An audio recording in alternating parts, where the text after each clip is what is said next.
The air in the television studio was charged with a heavy, combative energy, the kind that usually precedes a political hurricane. Wike sat across from the interviewer, his posture rigid, his eyes flashing with a mix of defiance and long-held resentment. Outside, the world continued its frantic pace, but inside that studio, time seemed to slow down as Wike prepared to unload a decade's worth of political grievances. The silence between the questions was thick, like the calm before a storm that was destined to wash away the masks of diplomacy and reveal the raw, jagged edges of Nigeria's power struggle. It wasn't just an interview, it was a verbal execution of longtime political allies. This is the dramatic event that has sent shockwaves through the People's Democratic Party. Wike has officially fired back at Aminu Tambuwal and Atiku Abubakar, labeling them as consistent betrayers. The breaking gist here is Wike's explosive claim that the 2022 PDP presidential primary was rigged through a military-style coup led by former Senate President David Mark. Wike didn't hold back, describing Tambuwal as a snail shell, someone you think is there until you pick it up and find it empty. He exposed what he calls a secret deal, where Tambuwal was promised the Senate presidency in exchange for withdrawing at the last minute to support Atiku, a move Wike claims was a stab in the back after he had spent years funding and defending Tambuwal's own political career. Let's step into the explainer booth to understand the consistent inconsistency technology at play here. Wike spent a significant portion of the interview tracing the trajectory of Atiku and Tambuwal since 1999. He pointed out that both men have a history of jumping from PDP to AC to APC and back to PDP whenever it suited their presidential ambitions. This political nomadism is what Wike calls being consistently inconsistent. Historically, in Nigerian politics, loyalty is often traded for leverage, but Wike is educating the audience on the cost of betrayal. He argues that because these leaders cannot stay in one place, they lack the foundational trust required to lead a nation. By highlighting their past party defections, Wike is making the audience feel smarter about the recurring patterns of the Nigerian political class. The ripple effect of this fallout hits the core of the PDP's future.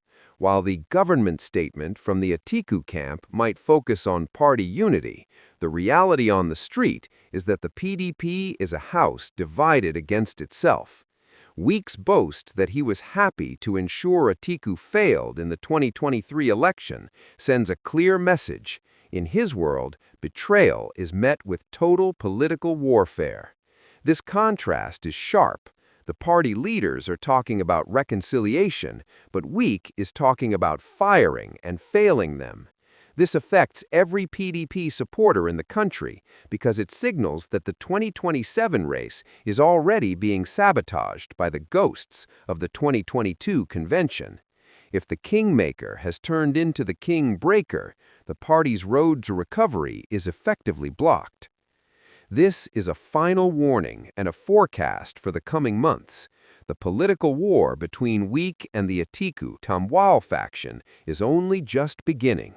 Wike has made it clear that he has no regrets and would do it again if given the chance. Expect more exposés as we approach the next election cycle, as Wike seems determined to ensure those he labels as betrayers never hold power again.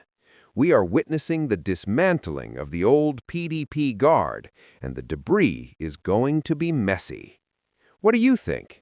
Is Wike's fire-for-fire approach to political betrayal a sign of strength, or is he just a pained politician who can't let go of the past? Drop your comments below. I want to see your thoughts on this political cage match. Subscribe for more updates. Yes. But there's a very major issue which I'd like you to, that those who were close to you, who thought that they may be your friend, but they don't trust you in some affairs. A lot of Nigerians, like Aminu Tambuwal, you're very good. And maybe there are a few people who are watching right now who did not catch that. Let me refresh our memories for a few seconds. This is what former Governor Tambuwal, Senator Tambuwal, representing Sokoto State in the National Assembly. This is what he said about Minister Nyesom Wike. Okay. Vice President Atiku comes in here, and Nyesom Wike comes in here and requests this my phone, which is personal to me. Today, I will personally give it to Nyesom Wike. Oh, so he's more friend to you than Atiku? As a personal friend. Oh. But when it comes to leadership of this country and leadership of the people, tomorrow, not even today, I would rather support Atiku than Nyesom Wike. So you believe in the leadership of an Atiku than Nyesom Wike? All right. That is the view of your very good friend Aminu Tambuwal. He doesn't trust you with leadership, but he said as a friend, you are a good friend, but he doesn't think that you're a good leader. I'm sure. What do you talk about leadership and friendship? You cannot talk about leadership and not talk about a person. Sure, I was privileged to have these clips and I will go. Luckily for me, I have never come out on national television to talk about Aminu Tambuwal. But this is an opportunity to talk about him. And I will tell you. He said he trusts Atiku in terms of leadership. Saying why not? These are people who have been consistently inconsistent. Consistently inconsistent. You know, when you're a consistent betrayer, what do you expect? Now, birds of the same feather flock together. There is no way Aminu will not go along with Atiku, knowing fully well the antecedents. Now we'll come to that. What does he know about leadership? Take for example, Atiku was in PDP 1999. Is that not correct? Is that not correct?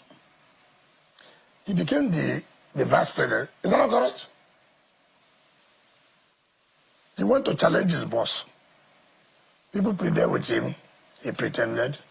Later, the now president Asuwaju gave him ticket in what? AC or AC, is not correct? He left. He came back to PDP to run. He didn't make it. He left to join APC. He ran against Buhari. He lost. He came back to the same PDP, right? He got the ticket in 2019. He got the ticket in 2022. We failed him. You were responsible for it. Yes, very much. Very much. You put fire in your own party. No, not my party. You have to fail people who are not consistent in life. So we are responsible in... No, not about responsible. I played a role. Don't make it look too... I was the head person. To ensure that Atiku does not win. Yes. And you're happy with that? Very much happy. Even I will do it now, but I'm coming. He left again now. APC, PDP to ADC. Okay. Who is Tambuwal? 1999.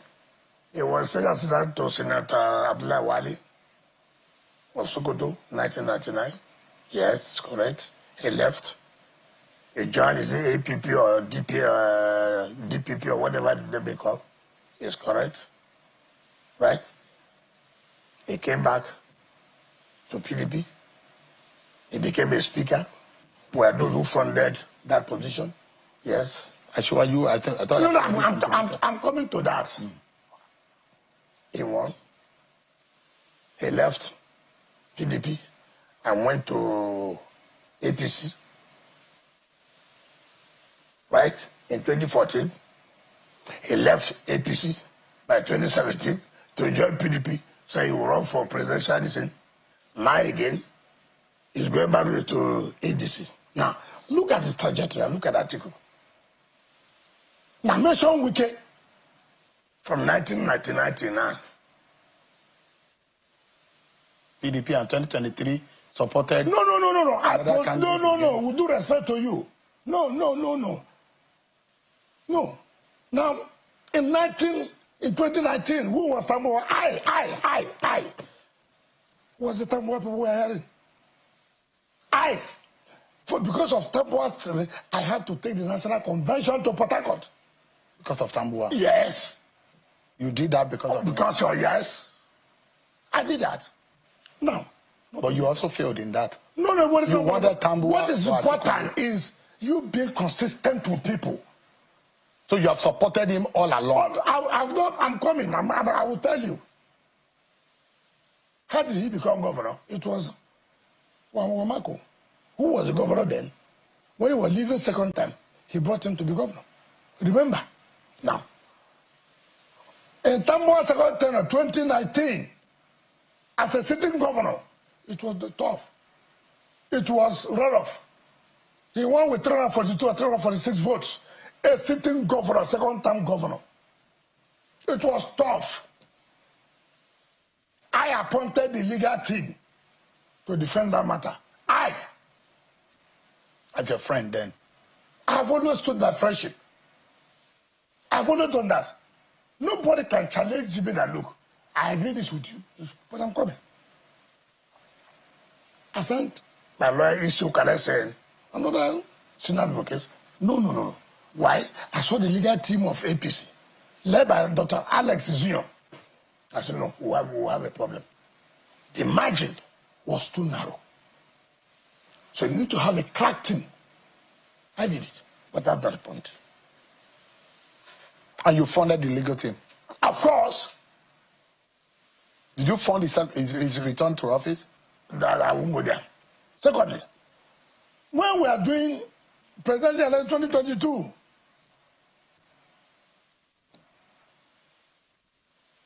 everybody knew. I was everywhere. I was the one to beat in that election. It turned out they were meeting in General Guzo's house. Ali Guzo, yes. They couldn't stand it. I've taken off everywhere. They told Saraki to withdraw. Saraki said he won't withdraw. They told Bala Mohammed to say he won't withdraw. Tambuwal refused. In that convention, every candidate, every aspirant was allowed to come and speak. The mistake I made was that I allowed my supporters in Kano and Katsina and some of them to wear our uniform. When I addressed the congregation, it was, look, there was a problem. I want Kano 90%. I want Katsina about 80-something%. That was where David Mark brought his knowledge of military coup and the former Senate president. He was the chairman of the convention. Every candidate, every aspirant has spoken. Now, for us now to vote. Then we had an announcement that there's an announcement. What was the announcement? We thought maybe the electoral committee would say, look, this is what you will do, this is what you will not do. When did I see? I mean, it's Tambuwal. What did he say? My brothers, this and that. I want to withdraw from the race. I have no problem. But if we went further, vote for my senior brother, Atiku, who told a breach without calling us other aspirants to come and address. That was what they rigged it with David Mark. Now I'm coming. Tambuwal negotiated to be the DG of the campaign and to be the Senate president. Election is here because they believe the government then was supporting them. So Tambuwal was to be the Senate president. So they now made him DG. That's okay. There was an agreement. Yes, that was how he stopped that. That if he supported Atiku, yes, he was going to be made Senate president. Yes. And you are privy to that. Why would I buy a kid? I'm not a kid in this game. I've been here. They made him a DG, and then that would lead him to be the Senate president when he wins, thinking that they will win. You know, they always assume. They will tell you, oh, the North has said this, this has said this. Tell you all kinds of stories. Now, let me tell you what happened. The next day, I saw that bloody man I chased out of the party. Are you? Yes, I chased him out of the party. You did? Of course. Very corrupt. Very corrupt. But when you were... Hold on now. When you were making... When you wanted, the same way you wanted Uche Secondos to become chairman, you wanted Ayu to become chairman. No. That's not what happened. Let me tell you what happened. So that people should hear what happened. So you get the bargain. But first of all, I have no regret. Man was collecting money left, right, and center. From who? He collected from Atiku to that. He went to Lagos. I said severally now. Why is it so? I have to kick him out as the chairman of the party. I did. I have no regret. So he went to Tambuwal's house and said, he had the hero of the convention. We laughed. That's okay. Hero of convention. We became heroes of the democracy. We say we will fail you, and we failed them, and I have no regret about it. Yes. Even for him to cleanse the Senate, he had to do the run. As a sitting governor, he had to do the run.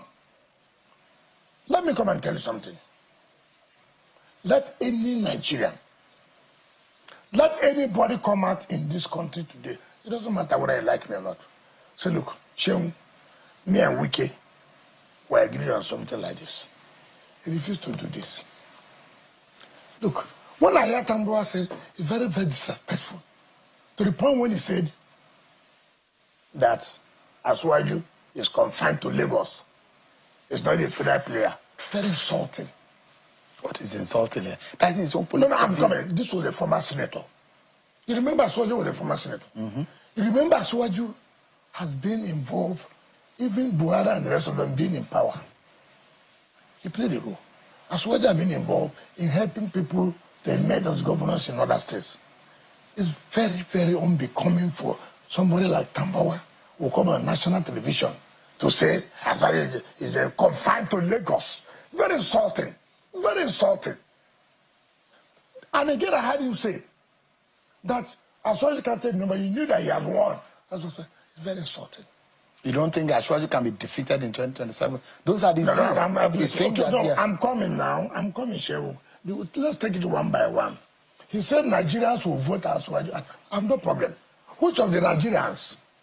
The Nigerians that stay in Sokoto, that he has no control. Nigerians in Sokoto, he could not produce his successor. They didn't listen to him. Nigerians in Sokoto that is not allowing him to win first election until he does a rerun as a sitting governor. So which of the Nigerians will you talk to? Those in Sokoto that he had no control over. He will tell them, don't vote for Asuwaju. Come on. Come on. Look. I said I was going to support Asuwaju. It's not correct. I did. Did he win or not? Did I not produce the governor? Did I not produce the National Assembly? Did I not produce the House of Assembly? Come on, what are we talking about? Give me No. I'm coming, Shehu. I'm coming. The only thing which is very embarrassing, when I hear Tambuwal talking, you can see, have you picked snail before? I don't know where you come from. Well, I've never. Sorry, I don't know where you come from. I've never. Okay. Some of those who are from the Niger Delta, from the family, they tell you go and do that. You go and pick snail. When you see the shell of a snail, you think there is a snail there. Mm. You understand that? When you get there, you look at this. The snail is no longer there. It's ordinary shell. That's Tambuwal. What do you mean by that? I don't know. That. I said, you think that you are dealing with a human being. Ask anybody. Is that fair to say to your friend? No. It's not about being fair. Is it what I said? Is it correct or not? It's not about the being fair. Look, I've told you here. We made him to be the chairman of PDP Governors Forum. Someone cannot talk about leadership. What is leadership? Take, for example, what the leadership of Atiku will say, he will say. You remember, under Obasanjo's book, My Watch, he said, and I quote him, not me say, that when he was running for president of this country, and for him to appoint a vice presidential candidate, he made a mistake, which was an honest mistake. And he thanked God that God forgave him, because he made an honest mistake. That's their principle. He went further. That Atiku is not a man that can be trusted. He cannot stand for truth. He's preacher for corruption.